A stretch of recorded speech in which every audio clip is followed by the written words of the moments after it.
Hello, and welcome back to the Energy Flux podcast. I'm your host, Seb Kennedy, founding editor of Energy Flux. I'm here by beautiful Regent's Canal in central London, filming by one of my favourite buildings in London, which are the old converted Gasometer buildings, which you can see behind me there. They were old town gas storage facilities, which were converted into housing several years ago, and they just make for just the most wonderful kind of mix of architecture and energy infrastructure. So I'm going to give you a little tour of this really beautiful part of London on this spectacular winter's day, while I reflect a little bit on some of the themes from 2025 in the world of energy, gas and liquefied natural gas markets. And I have another listener question which seems very timely to address. So I might start with that actually, because I put out a video reel on LinkedIn earlier this week before appearing at a speaker panel of thought leaders invited by the Global Renewables Alliance to discuss the energy transition. I gave a kind of slightly alternative perspective to the renewables folks who were gathered there, just to explain to them the importance of gas pricing and gas markets when trying to understand the energy transition, the trajectory, the pace of investment, and also the kind of mentality, the mindset of policymakers as the markets evolve from the kind of crisis period into the new regime that's about to unfold, which I'll talk about. And in that video, and in the event where I then subsequently spoke, I was talking about exactly that, the cheap gas, this new pricing regime that's coming with the glut of LNG, which is going to depress hub prices and make gas cheaper, make power cheaper in gas and LNG importing regions around the world. That's going to fundamentally change the entire outlook, I would say, for the rest of this decade. I think that the second half of this decade is going to look very different to the first. The energy crisis and scarcity pricing, that's all going into the rearview mirror fairly quickly, notwithstanding a kind of last winter spike in prices, which is kind of to be expected at this time of year as the cold weather bites. But the kind of macro trend is definitely downwards towards softer market pricing, lower spreads on the spark spread, and lower returns for storage facilities. I think that this is a challenge for the energy transition, because it really makes many investments more difficult in the energy transition space. If gas is cheap for those reasons, a heat pump becomes less cost effective compared to heating your home with gas, and electrification becomes less urgent a priority if sticking with gas is so much easier and straightforward and doesn't require upfront capital investment. But I had a question from Ben in London, who asked me, let me call up his question here. So, Seb, is there a counterfactual that suggests that falling marginal price of gas floats all boats, i.e. making the clean energy transition easier in the UK, or is that wishful thinking? And I mean, it's not wrong to imagine that, because there will be kind of edge cases where having cheaper gas and cheaper electricity will improve uptake of energy transition technologies and decarbonisation. So having cheaper electricity, it probably does assist with electrification in the kind of broadest general sense, because if electricity is cheaper, the cost of running an electric vehicle, for example, becomes cheaper. But I think those are really edge cases, because it's competing against diesel and gasoline, petrol, rather than against natural gas, because we don't really have gas-powered cars in use in Europe very broadly. But there's this other question around mindset, which I touched on earlier, which is that the policymakers, there are so many crises wherever you look. transatlantic relationships with the Trump administration, which are extremely fraught at the moment, particularly regarding the question of a Ukraine peace settlement, which is supposedly moving forwards and approaching something resembling a conclusion, but it's very hard to see that in reality as the drones and missiles keep raining down, and there was really no budge in the overall positioning of either side in that conflict. So this idea that, you know, kind of energy is an urgent priority, that we have to subsidize bills, that we have to somehow keep factories from shuttering their doors because energy costs are too high, those concerns are drifting away, and I think you're going to see this kind of mindset shift to a place where other priorities have space, because European economies have really been absolutely hammered by the energy crisis, and their policymakers have just been completely unable to think about anything else. Those concerns are going to kind of take a back seat, and that's a problem, because obviously, you know, the energy security and reliability and availability questions that were raised by the gas crisis, and that spurred things like kind of doubling down on renewables, on demand replacement of natural gas, on technologies that can push gas out of end-use applications. Those incentives are going to be dulled. They're going to be replaced by a sense of, well, you know, the energy thing is fixed now.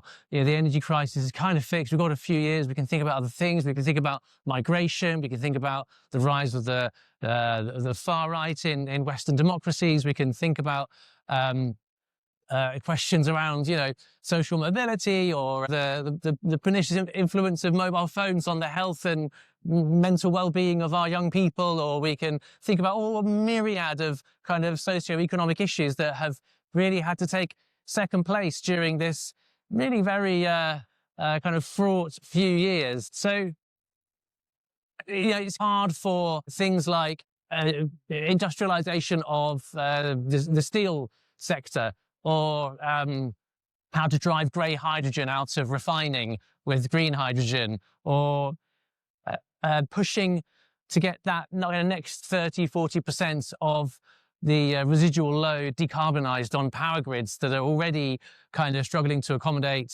extra intermittent or non-dispatchable renewable resources. Like these things just seem like kind of like they're difficult. You have to kind of confront a lot of vested interests. There's a lot of infrastructure and technological resistance to achieving those. And when they're not an urgent priority, then they just kind of slip down the list of priorities, I'd say, in the way that they get treated. So it's this kind of perennial problem of, well, how do you fix the roof when the sun is shining? And that was the actual line I used when I spoke to the Global Renewables Alliance, and that got me thinking, well, if adversity is the mother of invention, then what is abundance? And I think that abundance is really the father of sort of path dependency. So to elaborate on that sense a bit, well, if you have abundance, then there's no real need to change path, because everything's going well and everything's fine. You know, if it ain't broke, don't fix it, as they say. So that's going to be a real challenge for those who are advocating for kind of swift energy transition progress in the next 5 years or so. Now, all of this kind of philosophy, if you like, it's all predicated on the idea that there will be cheaper gas prices, and there will be. That's a definite. But what's less clear, even at this stage, is, well, just how cheap will gas go? How much more affordable will power become as a result of the marginal gas generator becoming less expensive? And for how long? Basically, how long and how deep will the LNG glut be? That is very much an open question. And there are lots of kind of self-correcting market mechanisms that could ensure that the glut is perhaps not as deep as some people might think, and it lasts much less time. I mean, the number of gas and LNG industry executives who are quite blasé about this is pretty surprising. there's a very common view out there that there won't really be a glut at all. Still, even now, one of the reasons for that is that we're going to see fewer LNG projects built than many people really think. And the reason I say that is because we've already seen one large project, it's called the Lake Charles LNG project in Louisiana, that's been cancelled. The company that was developing it, Energy Transfer, they're like a very big energy infrastructure developer. They scrapped it. They basically said, look, we're not going to build this LNG project in Louisiana. The return on investment is just not there. It's not adequate. It's like, there's no point putting our capital into that. There are other projects, other places where there's a better return on investment. And they actually named natural gas pipeline projects that they have under development in the lower 48 states of America. And I think that is just such a telling development. It's really significant, because the whole kind of investment thesis in the gas world is being turned on its head. It always used to be the case that gas pipelines were really quite a boring investment. It's just like point-to-point distribution, midstream revenue. They're kind of low risk, low return, almost like utility style paybacks. It's not exciting place to put your capital, but it's like kind of guaranteed growth sector if you want that kind of risk profile. Whereas like an LNG project where you've got global arbitrage opportunities, you've got a Henry Hub cost-based gas, which is very cheap, and you're selling it into extremely expensive premium priced markets in Europe and Asia.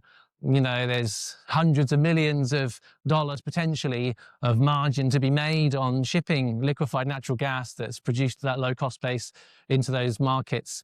And I think Energy Transfer is realizing that story of like massive margins to be made on LNG projects, it's just starting to fall apart a little bit. Now, don't get me wrong, there's still a lot of money to be made in LNG right now, shipping Henry Hub gas into Europe. But much less than there was.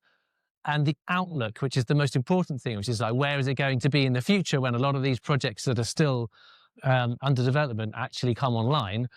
Then the question is, well, where will margins be then at that time?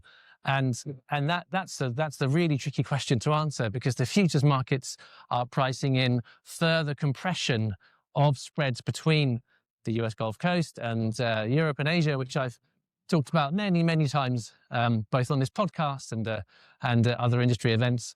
So that's really is, I think, weighing on minds. And Energy Transfer, they can see the writing on the wall, really. I think they understand that, the amount they can expect to make from it is going to be much lower than when they perhaps started the development phase of this project. Plus, the other aspect of this is that they would have to pre-sell the LNG into the market before they can take a final investment decision and get bank finance to cover the construction costs. And the bank asks, the bank requires that kind of revenue certainty. So you have to pre-sell up to sort of around about 80% is the target. So 80% of your production volume needs to be pre-sold under firm, binding, almost gold-plated sales and purchase agreements that binds the buyer to and makes them commit to paying for those volumes, whether they use them or not. And that's a really, really hard thing to do when all the buyers, all the big gas buyers around the world, they can see what everyone else can see, which is that the spot market is going to get very cheap. So why do you need to tether yourself to a 15 or 20 year sales and purchase agreement when you can just dip into the spot market and get cheap gas without the commitment? So I think Energy Transfer and many other LNG projects are going to run up against that reality, which is that, why would buyers commit and underwrite more liquefaction capacity when there's already arguably going to be too much? So that's that kind of attrition of projects, the failure of projects to be developed.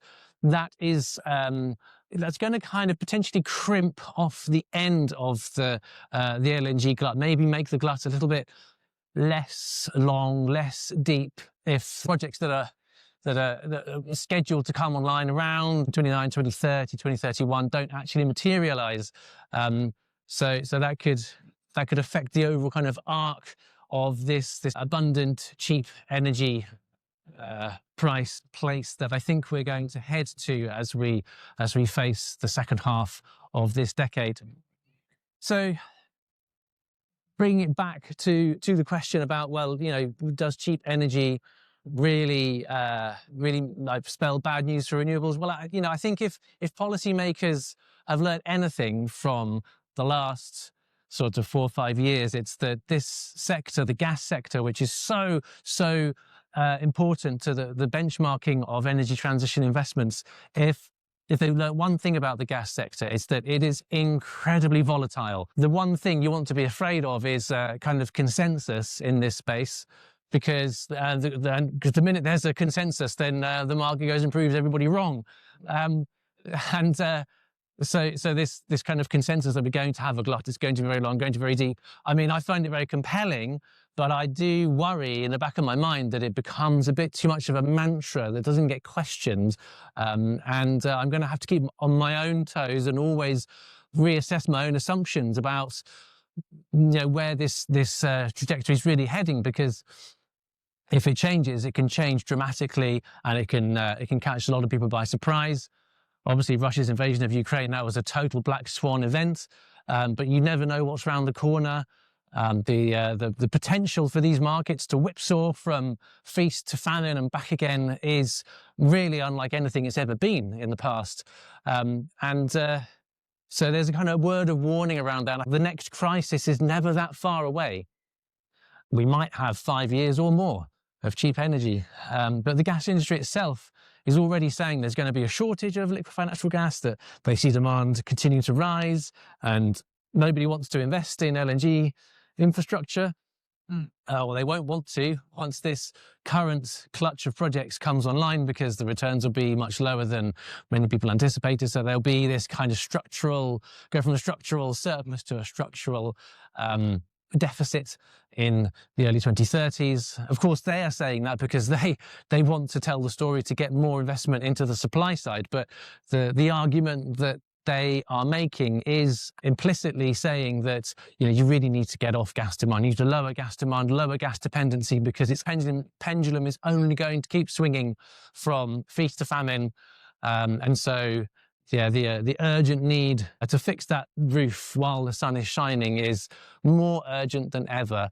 And if we spend 5 years without thinking kind of strategically about the next phase, the next decade, particularly in like resource scarce parts of the world, like Northwest Europe, that is extremely dependent upon imports, if this region doesn't grasp the nettle on energy security while it can afford to, and change the kind of strategic positioning of key economic sectors to dial down that import reliance, then they will come to regret it when that pendulum does swing and the gas industry's own warnings of a deficit come true in the 2030s. So the next phase of this market might invite complacency, but it will punish complacency at the same time. So that's really the paradox that we are facing at the end of this tumultuous year in energy. Anyway, I'm going to wrap it up here. A final look at these glorious old converted gasometers. They really are quite the sight in this spectacular winter sun. I hope you enjoyed the tour. I hope you've enjoyed reading Energy Flux. If indeed you do, if you don't, then you can fix that. Go to www.energyflux.news, sign up for the free newsletter, check out the deep dives, the chart deck. It's the place where I analyse gas markets in forensic detail. And there's a huge amount of value there in front of the paywall and even more behind it for paid subscribers. So if you want to get a handle on gas markets, Energy Flux is the place to do it. It's truly independent newsletter, no advertising, no corporate sponsors. It's honest, unfiltered data and debate and grounded opinions about this fascinating market that is just so central to the entire global economy, really. And I think that this space really needs an independent voice. So if you support the project, you support this concept, then I would invite you to tell your friends and family and your colleagues about it. Sign up to Energy Flux, and if you can afford to, then take out a subscription to support the publication.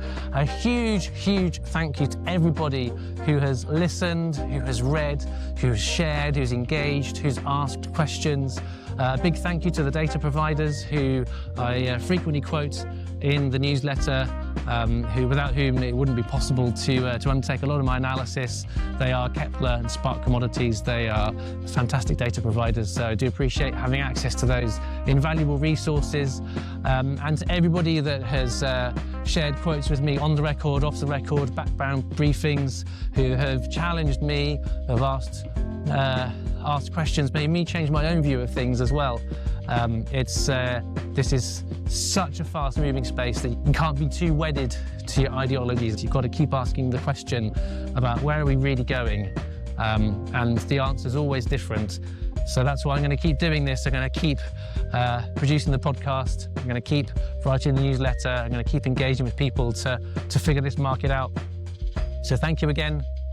Have a wonderful Christmas and New Year, and I'll see you in 2026.